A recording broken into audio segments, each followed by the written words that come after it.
New TV news కి స్వాగతం. ముందుగా హెడ్లైన్స్. వర్మకు ఎక్కడా మర్యాద తగ్గకుండా చూసుకుంటా పవన్ భరోసా. ఏపీ ముఖ్యమంత్రి ఒక విచిత్రమైన వ్యక్తి చంద్రబాబు. పవన్ కళ్యాణ్ ను చంద్రబాబు మింగేస్తాడని మేం ముందే చెప్పాం. ఇక డీటెయిల్స్ చూస్తే, పిఠాపురంలో మాజీ ఎమ్మెల్యే వర్మకు ఎక్కడా మర్యాద తగ్గకుండా చూసుకుంటామని, గౌరవానికి భంగం కలగనివ్వమని పవన్ భరోసానిచ్చారు. పిఠాపురంలో తన గెలుపు బాధ్యతలు తీసుకున్న వర్మ నాయకత్వ పటిమ, సమర్థతను తాను పూర్తిగా అర్థం చేసుకున్నానన్నారు. చంద్రబాబు గీసిన గీత దాటనని వర్మ అనడం తనకు సంతోషాన్ని ఇచ్చిందని, గెలిచాక ఒంటెద్దు పోకడలకు పోకుండా 3 పార్టీల నేతలతో కలిసి పిఠాపురాన్ని అభివృద్ధి చేస్తానని హామీ ఇచ్చారు. వర్మ కొంచెం మీరు ముందుకు రావాలి. ఈయన ఒక మాస్ లీడర్. నాకు ఈయనతోటి నచ్చుద్ది. ఈయన ముఖస్థితి లేకుండా మాట్లాడతారు. ఈయన నిలబడి, అలాంటి వాడు నిలబడితే ఎంత గట్టిగా నిలబడతాడో నాకు తెలుసు. వారి అబ్బాయికి కూడా మనస్ఫూర్తిగా ప్రత్యేకమైన కృతజ్ఞతలు. జూనియర్ వర్మ గారికి. కృష్ణరాజు గారు మీరు రండి. కృష్ణరాజు గారికి కూడా పాప ఆయన కూర్చొని పెద్ద మనసుతోటి సహకరించి ఈ రోజున ఈ పొత్తుని ముందుకు తీసుకెళ్తాను మనస్ఫూర్తిగా ధన్యవాదాలు తెలుపుకుంటూ, ముఖ్యంగా వర్మ గారికి నియోజకవర్గం నా గెలుపు మీ చేతుల్లో పెట్టాం.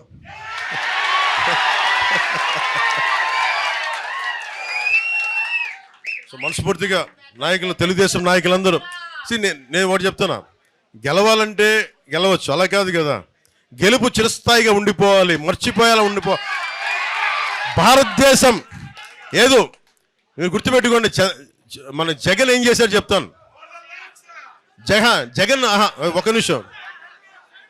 జగన్ ఏం చేశాడు చెప్తా. మోడీ గారు, ముఖ్యంగా భారతీయ జనతా పార్టీ పెద్దలు మీ అందరికీ తెలుసు, G20 సమ్మిట్, కృష్ణరాజు గారు G20 సమ్మిట్ ఎంత ప్రతిష్టాత్మకమైనదో మనందరికీ తెలుసు. అలాంటి సమయంలో ఆయన డిస్టర్బ్ చేయడానికే చంద్రబాబు నాయుడు గారిని అరెస్ట్ చేశారు. అది చాలా ఆవేదన కలిగించింది పెద్దలందరికీ. అలాంటి సమయంలో కూర్చోబెట్టి మనం తీసుకున్న నిర్ణయం ఈరోజు మనందరినీ కల్పించింది. దీని ఫలితాలు సాధిద్దాం, గుర్తుపెట్టుకుందాం. ఏం లేదు, ఈ విజయం పిఠాపురం నా ఒక్కడి విజయం కాదు, మనందరి విజయం. వర్మ గారి విజయం, కృష్ణరాజు గారి విజయం, మన టీ టైం ఉదయ్ శ్రీనివాస్ విజయం, మన జనసేన కార్యకర్తల విజయం, తెలుగుదేశం కార్యకర్తల విజయం, తెలుగుదేశం సోదరుల విజయం, వీర మహిళల విజయం, భారతీయ జనతా పార్టీ నాయకుల విజయం. ఇది మనందరి సమిష్టి విజయం. దిగ్విజయంగా ఉండాలని చెప్పి తెలుగుదేశంకి జయము జయము, భారతీయ జనతా పార్టీకి జయము జయము, జనసేన పార్టీకి జయము జయము, ప్రజలకి దిగ్విజయం కలుగు కాక. జై జనసేన, జై హింద్. ఏపీ ముఖ్యమంత్రి ఒక విచిత్రమైన వ్యక్తి అని చంద్రబాబు ఎద్దేవా చేశారు. ఎంతో మంది ముఖ్యమంత్రుల్ని చూశానని, నా బీసీలు అంటూ బీసీలకు అందించిన 30 పథకాలను రద్దు చేశాడని, 5 ఏళ్లలో ఒక్క బీసీకి ₹1 రుణం ఇవ్వలేదన్నారు. ఈ ముఖ్యమంత్రి ఎట్లుంటాడంటే విచిత్రమైన వ్యక్తి.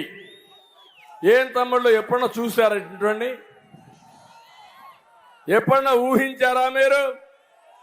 నేను అడుగుతున్నా మిమ్మల్ని అందరూ. నా లైఫ్లో అయితే ఎంతో మంది ముఖ్యమంత్రులు చూశారు, కానీ ఇతను ఒక విచిత్రమైన మనిషి. విచిత్ర జంతువు అందామా, మనిషి అందామా, రాక్షసుడు అందామా, నాకైతే అర్థం కావడం లేదు. మీకేమైనా అర్థమైందా తమ్ముళ్ళు అని మిమ్మల్ని అడుగుతున్నా. ఏమో మా ఆడబిడ్డలు మీకు అర్థమైందా అని మిమ్మల్ని అడుగుతున్నా. చాలా ప్రమాదకరం. ఒక మాట అంటాడు, నా బీసీలు అంటాడు. నా బీసీలు అంటేనే 30 పథకాలు రద్దు చేస్తాడు. ఇంకో పక్క నా బీసీలు అంటేనే ఇక్కడే ఒక ఉదాహరణ. అమర్నాథ్ గౌడ్ అని ఒక కుర్రాడు, వాడు అక్కను వేధిస్తా ఉంటే, మా అక్కను వేధిస్తున్నావు మంచిది కాదని చెప్పాడు. చెప్తే ఏం చేశారు? రోడ్డు మీద పెట్రోల్ పోసి తగలబెట్టేశారు. మళ్ళా అంటాడు నా బీసీ అంటాడు. అంటే నీ బీసీలు తగలబెట్టడానికా? ఇప్పుడు అతను 2 నెలలు కూడా జైల్లో ఉండా. బాధితులు 2 నెలల్లో బయట వచ్చారు. మళ్ళా బెదిరించే పరిస్థితికి వచ్చారు. నేను ఒకటే చెప్తున్నా, నేను వస్తానే ఇలాంటి వాళ్ళని మక్కలు ఎరగొట్టి ఇంటికే పరిమితం చేస్తా. అదే మారిగా బీసీలకు అడుగుతున్న ఒక్క కార్యక్రమం మీకు ఇచ్చాడా తమ్ముళ్ళు అని మిమ్మల్ని అడుగుతున్నా. ₹1 రుణం ఇచ్చాడా అని మిమ్మల్ని అడుగుతున్నా. ఇంకో పక్క నా ఎస్సీలు అంటాడు. నా ఎస్సీలని 27 కార్యక్రమాలు నేను ఇచ్చాను, 27 పథకాలు రద్దు చేశాడు. నా ఎస్సీ అంటాడు ఒక డ్రైవర్ని చంపేసి డోర్ డెలివరీ పంపించే పరిస్థితికి వస్తారు. అవునా కాదా? మళ్ళా నా ఎస్సీ అంటాడు నీకేం రాయిచ్చారా? మమ్మల్ని చంపండి, డోర్ డెలివరీ పంపని చెప్పారా ఎవరు నన్ను అడుగుతున్నా. ఈ విధంగా మీరు చూస్తే ఒక్క మాస్క్ అడిగితే కరోనా సమయంలో మంచి డాక్టర్ని పిచ్చోడిని చేసి చంపేశారు. అతను కూడా చనిపోయే పరిస్థితికి వచ్చాడు. ఏంటి నీ అహంకారం? అంబేద్కర్ గారి పేరుతో నేను విదేశ విద్యా విధానం తీసుకొచ్చాను. అంబేద్కర్ పేరు మార్చి జగన్మోహన్ రెడ్డి పేరు పెట్టుకొని అది కూడా అమలు చేయలే. నేను అడుగుతున్నా, నువ్వు అంబేద్కర్ గారి కంటే గొప్ప నాయకుడు ఆ పిచ్చోడా అని అడుగుతున్నా. తాడేపల్లి కార్పొరేషన్ పరిధిలోని తాడేపల్లి మహానాడు కాలనీలో రచ్చబండ సభ నిర్వహించారు. ఈ సభలో నారా లోకేష్ పాల్గొన్నారు. ఆయన మాట్లాడుతూ ప్రభుత్వాలు మారొచ్చు కానీ ఇచ్చిన మాట శాశ్వతమని, గత ఎన్నికల సమయంలో టిట్కో లబ్ధిదారులకు ఇచ్చిన హామీలను జగన్ ప్రభుత్వం గాలి కుదిలేసిందన్నారు. 2 నెలల్లో వచ్చే ప్రజా ప్రభుత్వం పూర్తి మౌలిక సదుపాయాలు కల్పిస్తుందని హామీ ఇచ్చారు. నిరుపేద కుటుంబాలకు ఇల్లు కట్టించి అందించాల్సిన బాధ్యత ప్రభుత్వాలపైన ఉన్నది. ఇది నేను చంద్రబాబు నాయుడు గారి దృష్టికి తీసుకెళ్ళా. అయ్యగారికి చెప్పా, 8,000 మంది ఇల్లు లేకుండా ఉన్నారు. వాళ్ళు ఒకటే చెప్పారు, 6 రోజులు ఎంతమంది ఉన్నా వాళ్ళకి ఇల్లు కట్టించే బాధ్యత మనం తీసుకుందాం, ఇల్లు నువ్వు హామీ ఇవ్వని చంద్రబాబు నాయుడు గారు నాకు చెప్పారు. నేను సభాముఖంగా మీకు హామీ ఇస్తున్నా. అమ్మా, భారతదేశంలో 4,000 అసెంబ్లీ స్థానాలు ఉన్నాయి. 4,000 వాళ్ళందరూ అభివృద్ధి సంక్షేమం ఎక్కడ బాగా జరిగిందని ఆలోచిస్తే దానికి కేర్ ఆఫ్ అడ్రస్ మంగళగిరి చేసే బాధ్యత నేను తీసుకుంటా. మీరు ఎదుర్కొన్న కొన్ని సమస్యలు నేను మన ప్రాంతంలో ఈరోజు మనం ఇంకొక ఫ్లోర్ వేసుకోవాలంటే వాలంటీర్లు పంపించి ఇబ్బంది పెడుతుంది ఈ ప్రభుత్వం. అదే కానీ వైకాపా నాయకులు అయితే 2, 3, 4, 5 ఫ్లోర్లు వేసుకోవచ్చు దాన్ని. అమ్మ 2 నెలలు ఓపిక పట్టండి. ఇంటికి కేవలం పెన్షన్ కాదు, ఇతర సంక్షేమ కార్యక్రమాలు వాలంటీర్ ద్వారా అందించే బాధ్యత తెలుగుదేశం జనసేన ప్రభుత్వం తీసుకుంటుంది. అమ్మ వాలంటీర్, వార్డు సచివాలయాన్ని, కౌన్సిలర్ని, మున్సిపల్ చైర్పర్సన్ అందరిని అనుసంధానం చేసే బాధ్యత మేము తీసుకుంటాం. మెరుగైన సంక్షేమ అభివృద్ధి కార్యక్రమాలు మీకు అందించే బాధ్యత మన ప్రభుత్వం తీసుకుంటుందని ఈ సభాముఖంగా మీ అందరికి నేను హామీ ఇస్తూ, ఇది రచ్చబండ ఇప్పుడు చాలా ఎక్కువ నేను మాట్లాడేశా. మీరు ఎదుర్కొంటున్న సమస్యలు తెలుసుకుందానికి వచ్చేది. గతంలో నేను మన ప్రాంతం నడిచినప్పుడు నాకు మీరు చెప్పిన సమస్యలు, అందుకే దానిపైన స్పష్టమైన హామీలు నేను ఇస్తున్నాను. ఇప్పుడు ఎవరన్నా మాట్లాడాలనుకుంటే ఒక్క నిమిషం తాతయ్య, ఇంకా పూర్తి అవ్వలేదు. సమస్య తర్వాత చెప్తాను, ముందు నేను అనుకున్నది చెప్తాను. చెప్పమ్మా. మీ తాతగారు ఇక్కడ మహానాడు పెట్టక ముందు దీనికి పేరు లేదు అసలు. మహానాడు కూడా పెట్టినప్పుడు మాది చిన్న ఇల్లు, నేను పొలాలు అడిగి పెట్టుకొని ఉన్నాను. అయితే మా ఇల్లు కూడా తీసేస్తారని చాలా మంది బెదిరించారు. కానీ మహానుభావుడు మా పక్క నుంచే రేకులు వేసుకొని మొత్తం చేసుకున్నారు. ఆయన్ని రోజు చూసేదాన్ని నేను. అలాంటి టైంలో కూడా మమ్మల్ని కదిలించలేదు. కానీ వాళ్ళు చాలా ఇబ్బందులు పడుతున్నాం నాన్న. 86లో నవంబర్ నెలలో వచ్చాను నేను ఇక్కడికి. అప్పుడు ఇదంతా పొలాలు, పూల తోటలో మంచినీళ్ళకి చాలా ఇబ్బంది పడ్డాం. కృష్ణలోంచి తెచ్చుకునేవాళ్ళం. పిల్లలతో ఉన్నాను నేను. అలాంటి టైంలో కూడా ఇక్కడి నుంచి అడుగు బయట పెట్టలేదు. కానీ తాతయ్య గారు వచ్చిన తర్వాత కొంచెం పర్వాలేదు, అన్నీ బాగానే ఉన్నాయి. నాకు ఇప్పుడు సరిగా ఏలు ముద్దలు పడట్లేదు స్వామి. దానికి తోడు రేషన్ కూడా సరిగా రావట్లేదు. మాది 7 లేకపోతే ఇంటికి తేవడము ఏదో చెప్తే పింఛనం కూడా కొద్దిగా చూడండి బాబు. నాకు వస్తుంది, పింఛన్ వస్తుంది కానీ కదా, వాళ్ళకి ఏదైనా సాయం చేయండి. అమ్మా, బాబు గారు ముఖ్యమంత్రిగా ఉన్నప్పుడు లోకల్ అధికార బాధ్యత నేను తీసుకుంటాను. Thank you. పవన్ కళ్యాణ్ ను చంద్రబాబు మింగేస్తాడని మేం చెప్పాం. ఇప్పుడు అదే జరిగింది. చంద్రబాబు జనసేనకు ఎన్ని సీట్లు ఇచ్చారు? ఆ ఇచ్చిన సీట్లలో కూడా చంద్రబాబు మనుషులే కనిపిస్తున్నారు. పిఠాపురంలో పవన్ ఇష్టం లేకుండానే పోటీ చేస్తున్నారు. ఎవరో పంపితే ఆయన పిఠాపురం వెళ్లాల్సి వచ్చిందని సజ్జల రామకృష్ణారెడ్డి వ్యాఖ్యలు చేశారు. పొత్తు పెట్టుకుని గంభీరమైన ఒకటేదో వీఆర్ ఆల్ యునైటెడ్, దీని మీద జగన్మోహన్ రెడ్డి గారు ఈసారి రానివ్వమని ఒకటి గంభీరంగా డిక్లేర్ చేసి ఆయన పవన్ కళ్యాణ్ వాళ్ళు పెట్టుకునేది. ఆఖరకు మేము ముందు నుంచి ఏం చెప్తున్నామో అదంతా అలాగే జరుగుతూ వస్తుంది. వాళ్ళు కలుస్తారనేది మేము ముందు నుంచి చెప్తున్నాం. ఇండిపెండెంట్గా ఉన్నట్టు కనపడుతూ కలిశారు. కలిసినాక ఏం జరగబోతుందో కూడా ముందే చెప్పాం. పవన్ కళ్యాణ్ మింగేస్తాడు, ఒకవేళ బీజేపీ గెలిస్తే దాన్ని మింగేస్తాడు.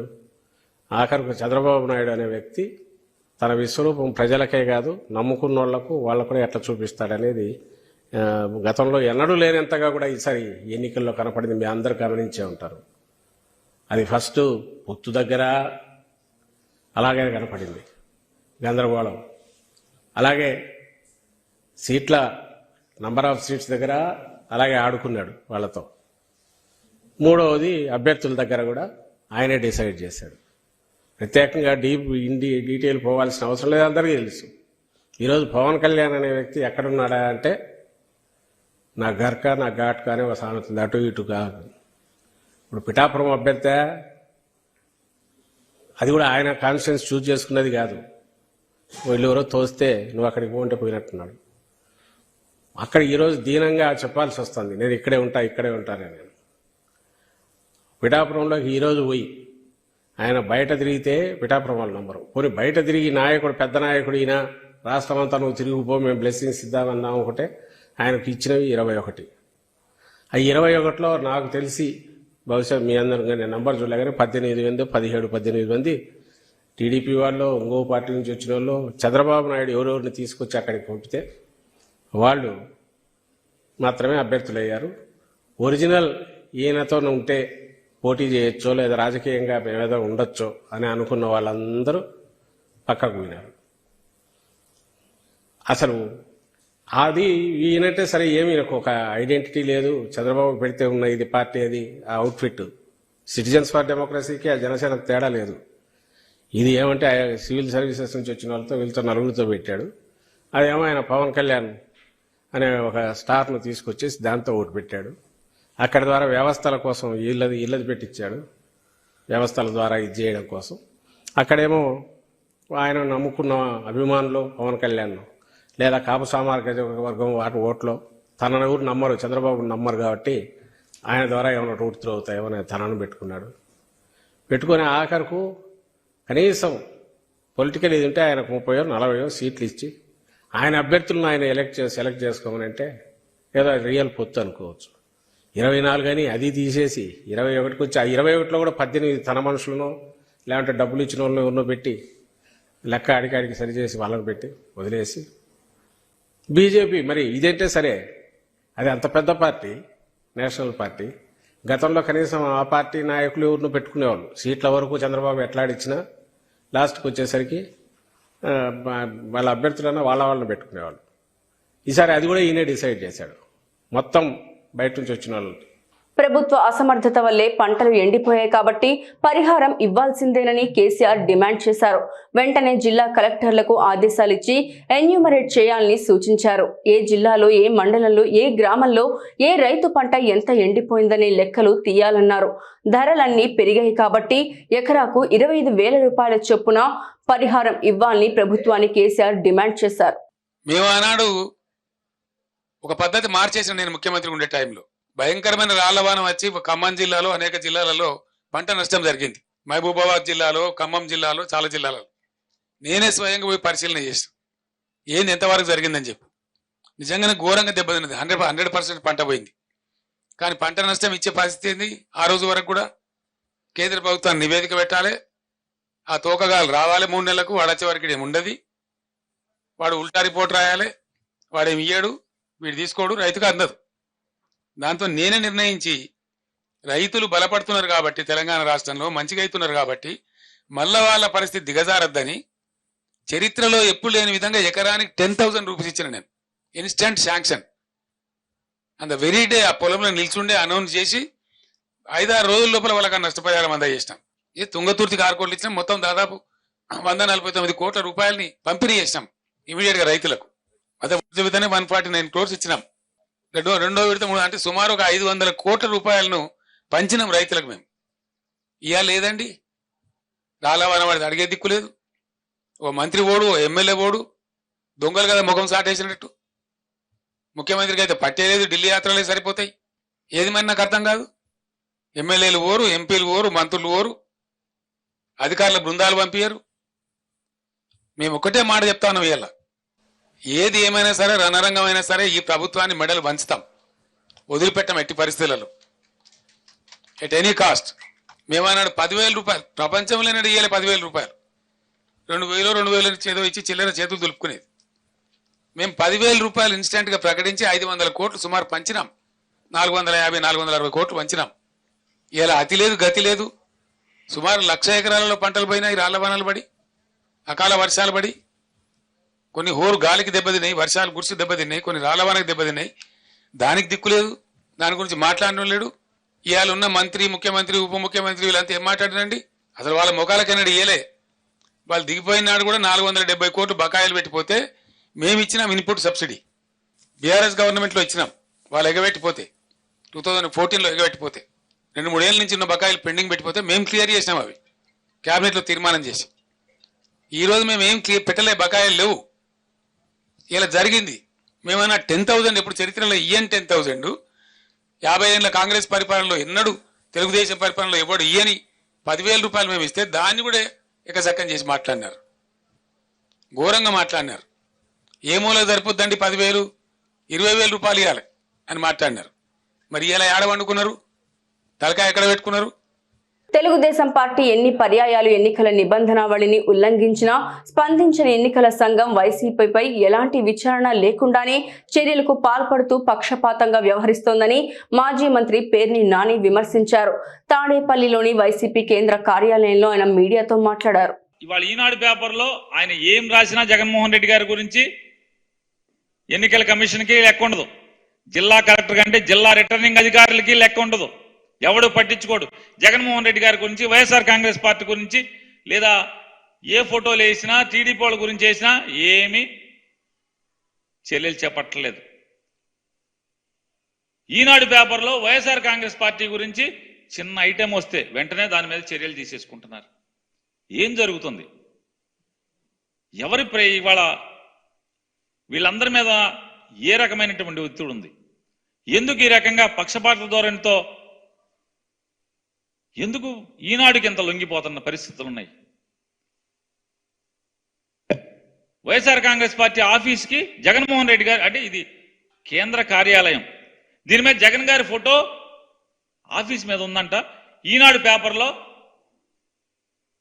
రాజధానిలో కళ్ళు కనపడతలేదా అని రాస్తాడు. వెంటనే ఎన్నికల అధికారులు వచ్చి జగన్ గారి బొమ్మకి గుట్ట కప్పుతారు. వీళ్ళు అసలు ఇక్కడికి పక్కనే రోడ్డుకి అవతలేపు తెలుగుదేశం పార్టీ ఆఫీస్ ఉంటుంది, దాని మీద చంద్రబాబు నాయుడు ఫోటో ఉంటుంది, సైకిల్ ఉంటుంది, దానికి గుట్టకప్పరు. ఈనాడు రాయుడు, వీళ్ళు గుట్టకప్పరు. మళ్ళీ మేము వెళ్ళి ఎలక్షన్ కమిషన్కి ఏంట్రా బాబు ఏంటయ్యా ఇది, ఆ పక్కన ఆడుగు ఆఫీస్ ఏంటి, ఆడిది కప్పరేంటి, ఇది ఈనాడులో పడితే మాది కప్పటం ఏంటి? నారా చంద్రబాబు నాయుడు గారి భార్య భువనేశ్వరి గారు పచ్చిగా ఎన్నికల మోడల్ కోడ్ ఆఫ్ కాండక్ట్ ని నిర్భయంగా ఆవిడ యథేచ్ఛగా ఆవిడ తూట్లు పొడుస్తుంటే గుండెల మీద సైకిల్ బ్యాడ్జీ పెట్టుకుని పోటీ చేస్తున్న అభ్యర్థుల్ని పక్కన పెట్టుకుని 3 లక్షల రూపాయల చెక్కు పంచిపెట్టడం అనేది మోడల్ కోడ్ ఆఫ్ కాండక్ట్ కింద వస్తుంది. ఎన్నికల్లో ఓటర్లని ప్రభావితం చేసి ప్రలోభ పెట్టేటువంటి చర్యలు ఆవిడ చేపడుతుంది అని చెప్పి రాష్ట్ర ఎన్నికల అధికారికి వైఎస్ఆర్ కాంగ్రెస్ పార్టీ అర్జీ ఇస్తే, పిటిషన్ ఇస్తే, దాని మీద ఇంతవరకు ఆవిడకి నోటీస్ వెళ్ళలేదు, ఇంతవరకు ఆవిడని ప్రశ్నించలేదు. ఆవిడ ఊరూరు గుండెల మీద సైకిల్ బ్యాడ్జీ, తెలుగుదేశం బ్యాడ్జీ, పక్కన తెలుగుదేశం నాయకులు, 3 లక్షల రూపాయల చెక్కులు. కేసీఆర్ ప్రెస్ మీట్ జనరేటర్ మీద పెట్టారని కరెంటు పోయిందని తప్పుడు మాటలు చెప్తున్నారని నీటిపారుదల పౌర సరఫరాల శాఖ మంత్రి ఉత్తమ్ కుమార్ రెడ్డి ఆగ్రహం వ్యక్తం చేశారు. జనరేటర్ ఆగిపోతే కూడా మాదేనా తప్పు అని మండిపడ్డారు. మేము 24 గంటల కరెంట్ ఇస్తున్నామన్నారు. ఎన్టీపీసీ 4000 మెగావాట్ల పవర్ ఉత్పత్తి చేస్తున్నారని 1600 మెగావాట్లే చేస్తుందన్నారు. టీఆర్ఎస్ ఎన్టీపీసీకి కోఆపరేట్ చేసి ఉంటే 4000 మెగావాట్ల పవర్ ఉండేది మన చేతిలో అని క్లారిటీ ఇచ్చారు. మాట్లాడిన ప్రతి మాట అబద్ధమే. అసలు నిజంగా ఒక పెద్ద మనిషి 10 ఏళ్ళు ముఖ్యమంత్రి అయిన తర్వాత ఈ విధంగా అబద్ధాలు మాట్లాడొచ్చా? తెలంగాణ ప్రజలు గమనించాలి. వాళ్ళు నిన్న పెట్టిన ప్రెస్ మీటు వాళ్ళ పార్టీ ఆఫీస్లో జనరేటర్ మీద పెట్టి లోపల ఎవరో ఆ వైర్లు దొక్కుంటే అది కొంత ఇంటరప్షన్ అయితే పవర్ సప్లై ఎట్లుంటుందా అని చూడమంటారు. ఇంతకంటే దుర్మార్గంగా ఒక మాజీ ముఖ్యమంత్రి అబద్ధాలు చెప్పడం ఇది యావత్ తెలంగాణ ప్రజానీకాన్ని గమనించాలి. మా ప్రభుత్వం 24 గంటల పవర్ ఇంటరప్షన్ లేకుండా ఇవ్వడానికి ముఖ్యమంత్రి రేవంత్ రెడ్డి గారు, ఉప ముఖ్యమంత్రి పవర్ మినిస్టర్ బట్టి విక్రమార్క గారు స్పష్టమైన ఆదేశాలు ఇచ్చారు. ఎంత ఖర్చైనా సరే పవర్ కొనుగోలు చేసి 24 అవర్స్ పవర్ కొనసాగిస్తాము. అదేవిధంగా పవర్ విషయాల్లో మీకు కొన్ని చెప్పాలి. అన్ని అబద్ధాలు నిన్న మాట్లాడింది. నేను 5 ఏళ్లుగా పార్లమెంట్ సభ్యునిగా భారతదేశం యొక్క పార్లమెంట్ యొక్క ఎనర్జీకి సంబంధించిన పార్లమెంట్ కమిటీలో సభ్యుని, ఒక కీలక క్రియాశీలక పాత్ర పోషించిన వ్యక్తిని. నేనే అప్పుడున్న చైర్మన్, మళ్ళీ ఇప్పుడు ఉండలేదు కానీ ఎన్టీపీసీ చైర్మన్ ని పార్లమెంట్ కమిటీ మీటింగ్ లో అడిగినా, మరి 4000 మెగావాట్లు తెలంగాణకి ఏపీ రీఆర్గనైజేషన్ యాక్ట్ లో ఉన్నాయి. వారి పేరు doctor Gurdeep. Rahul, just listen to this carefully. I asked him my self, 4000 మెగావాట్లు ఉంటే మీరు ఎంత మొదలు పెట్టినరు, ఎంత చేసిండ్రు అని. అయితే ఆయన నాకు పార్లమెంట్ కమిటీలో ఆన్ రికార్డ్ మినిట్ అయి ఉంటుంది. పార్లమెంట్ రికార్డులో మేము 1600 మెగావాట్లు మొదలు పెట్టినాం, మళ్ళీ ఇంకా 2400 మెగావాట్లు ఎందుకు మొదలు పెట్టినాం అడిగినాం. అంటే ఒకటి మీరు గుర్తుపెట్టుకోవాలి, ఎన్టీపీసీ పెట్టే పవర్ ప్రాజెక్ట్స్ వాళ్ళు పెట్టుబడితో పెడతారు. We only have to buy the power if it is competitive to us.